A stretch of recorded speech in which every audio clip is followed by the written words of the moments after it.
So, you're wondering what happens when you press the reset button on your router. Well, let's go and understand this one. So, when you press and hold the reset button, the router stops using all custom settings, like your Wi Fi name or your password, and any advanced configurations. Now, it prepares to wipe everything and return to its original state. So, also, the router erases your custom Wi Fi setup, like what I said before. Now, a full reset removes your Wi Fi network name, SSID, Wi Fi password, guest network settings, custom DNS, and port forwarding rules. Then, after the reset, your router goes back to the default factory name or Wi Fi name and password printed on its label, usually at the back or underneath the router itself. Now, also, if you've changed your router's admin username and password, those also get wiped.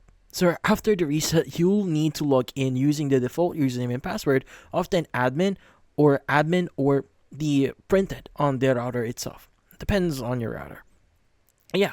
After the button is held long enough here, usually around like 10 to 15 seconds, the router starts this reboot restarts. And basically this reboots loads the original configuration route the router had the day it left the box. And once reset, the router behaves like it's brand new. So you need to connect to the default Wi-Fi, log into the setup page, create a new Wi-Fi name and password, and reapply any previous settings. And every device that you use to connect to your Wi-Fi will need the new Wi-Fi name and password. Old saved Wi-Fi credentials won't work anymore since again we've reset the router. And also the main reason people reset a router is to fix problems like internet dropping, router freezing, slow speeds, configuration errors. So a hard reset clears corrupted settings and gives the router a clean start.